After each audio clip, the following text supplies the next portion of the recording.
saw a great thing on social media, and it said gas is under $1, under $2. Everybody's hair is shaggy. Something, something, something. Welcome to the 1970s. Of course, big moment in my life in collecting was in the 70s. Star Wars came out in 77. Began collecting the Kenner action figures in 78, and had lots and lots of these little guys at the 4-inch scale, you know. And there were other toy lines. I've written about this professionally, where you didn't have enough of the characters from the Star Wars movie with those first 12, 20 figures. So sometimes you would supplement it with other action figure lines. So you might have some Battlestar Galactica figures thrown in there or what have you. Now, one of my influential films that came out in the 70s was The Black Hole. Oh wait, not this kind of black hole. I have a substantial collection of those, though. Love the Black Hole Stormtrooper as introduced in, I think it was the Russ Manning comic strips. Anyway, it's popped up a few times. They've made a few action figures and you know, little statuettes and things. And, of course, the Black Series helmet there. But, talking about the movie, The Black Hole. Notice this is in a box also with some Buck Rogers figures, because I don't have very many of each, so they barely fill up a box. But let's look really quickly at the Buck Rogers stuff, and then we'll get into the Black Hole. Because not too long ago, I found pieces of a TWiki figure. TWiki.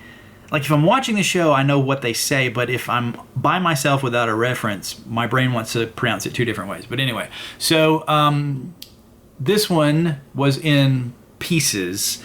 His torso was in this box. I found his legs and his skirt piece in my mom's attic a couple of years ago, and it just kept getting shoved around. It was not until very recently that I put the pieces of him together.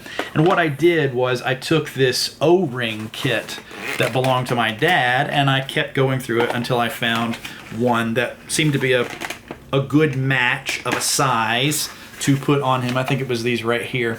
And it's a very similar construction to the way a G.I. Joe figure is held together, in that there's a screw that goes through the torso halves. Over the screw on the inside, you loop the rubber O-ring, and then it attaches to a hook that is on a T-bar that connects their legs. So pelvis, legs, T-bar, O-ring, torso halves, head, arms. Very, very similar construction, even though these were made by Mego, I think, or it might have been Mattel. Let me see if I can actually decipher the writing here on it. And G.I. Joe made by Hasbro. Very similar designs nonetheless.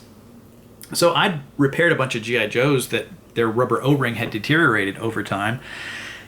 And I found these guys, these pieces, and I'm like, oh, I've got to fix him.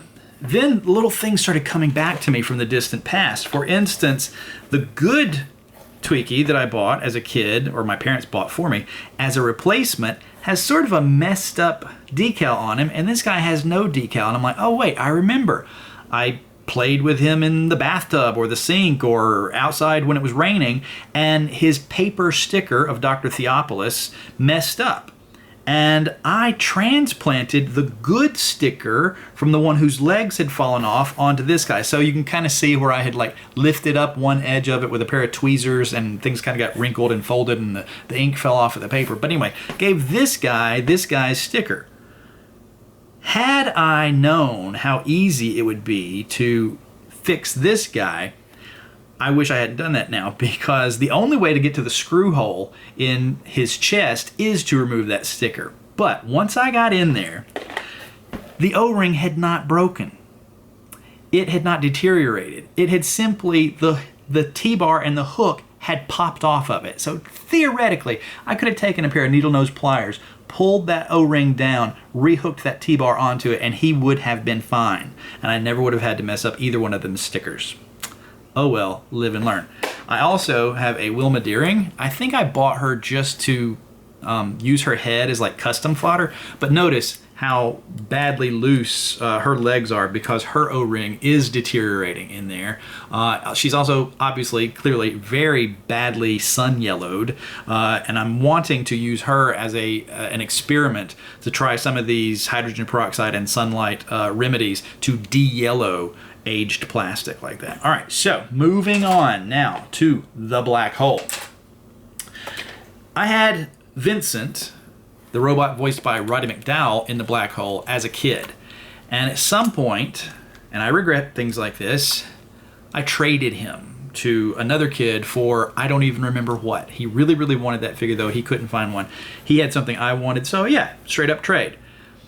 I since replaced him, but I don't have the little plastic stand for him anymore. And this one's okay, but I remember mine still had some of the little lettering on there that is very prone to rubbing off on these. And some white details on the back here. I think the paint has sort of flaked off and scraped off and everything. I mean, he looks okay. But then I also had Maximilian, the bad guy robot.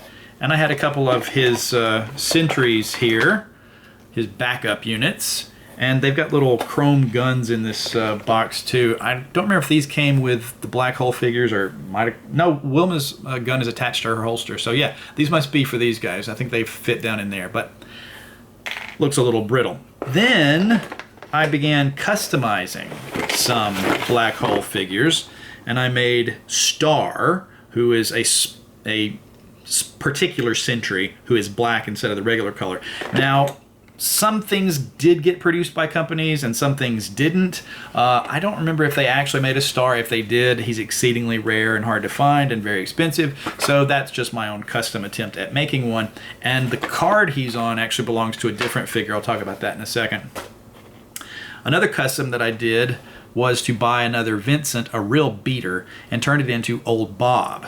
One of the things I did on him that I've since learned is a legitimate technique, especially with 3D printing, but I sort of made it up as I was going because I was dremeling details into him to change the shape of the Vincent head into the shape of the Old Bob head, and a couple of times I went too deep. I went all the way through the plastic.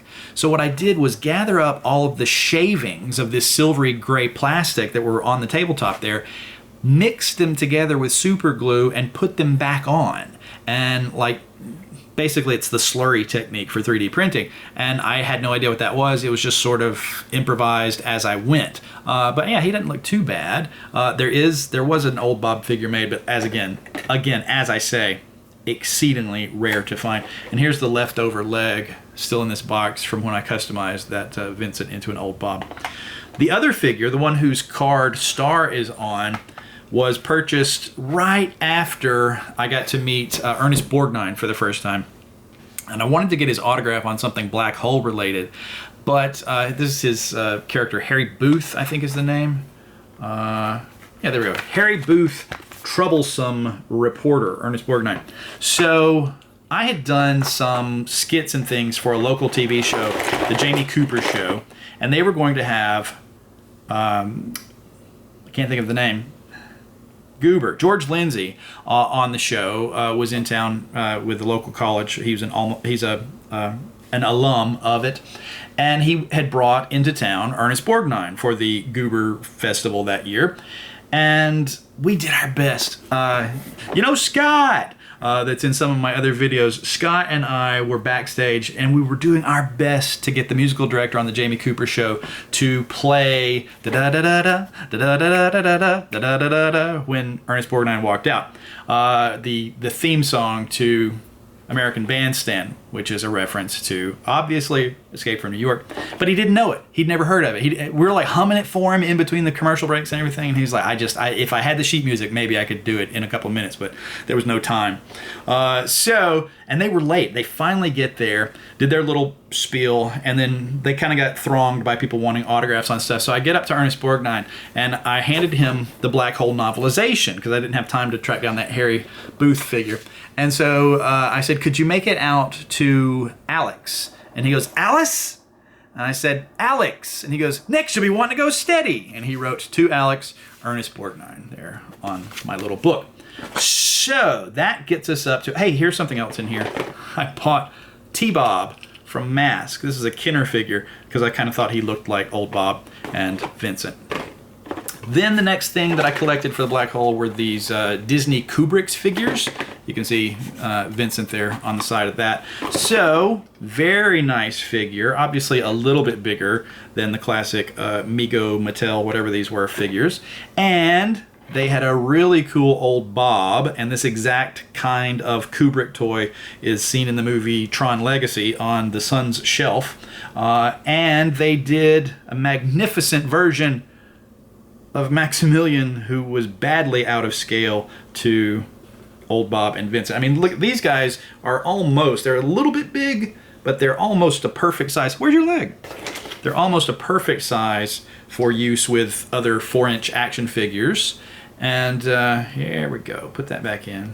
There we go. The only thing, I kind of wish that you could pop the sphere off and put it in there for when his legs are retracted, but it doesn't really give you that option. So that would have been a nice additional feature you could have done with him. I've got a marble in here. I probably was going to try to find a sphere of the right size and do a little custom version of that, but apparently I never finished it. Then these guys are that size, and Maximilian here is just way too small, and he's much smaller than the previous figure of Maximilian. So that is all of my black hole stuff until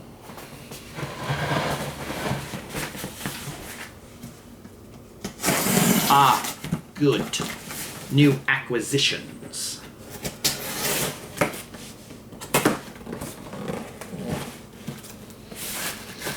I see bubble wrap already, and my camera battery is flashing at me, so I'm hoping to get this all shot and uploaded as a single video, but if not, fingers crossed. All right. Look at you later. Wow.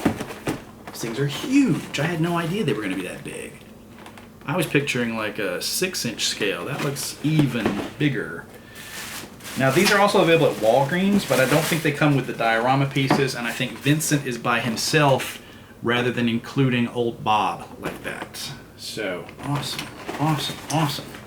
And Maximilian's got the alternate head with the human eyes inside the visor there. If you know the film, that will make sense to you. Very cool. All right, now we'll dig into those guys later. Also, another thing from the same website were these Vinimates of Vincent and Maximilian. So those have now joined my collection as well. And the figure that I pulled out first was the Rock-a-Who? The Rocketeer. Very cool. Now, I've got a couple of Rocketeer figures as well from previous purchases. So I've got the Funko version that was about yay tall. And here he is. I thought he was pretty cool. Very poseable, very expressive. He had an alternate head you could interchange with the helmet head, and I specifically bought him a little 48-star American flag to go behind him for that one iconic scene from the movie. I took some cool photos for my Facebook page at the time. And prior to that, I had an Applause vinyl doll of the Rocketeer. I mean, his arms technically move and his head moves, but that's all he can do. And I had this Reaction figure. I did not have the black and white version, I just had that one. So a little bit of Buck Rogers for you, a little bit of Black Hole for you, a little bit of Rocketeer. So kind of tell where my interest in movies lies, all in that same time frame. All right, thanks for watching.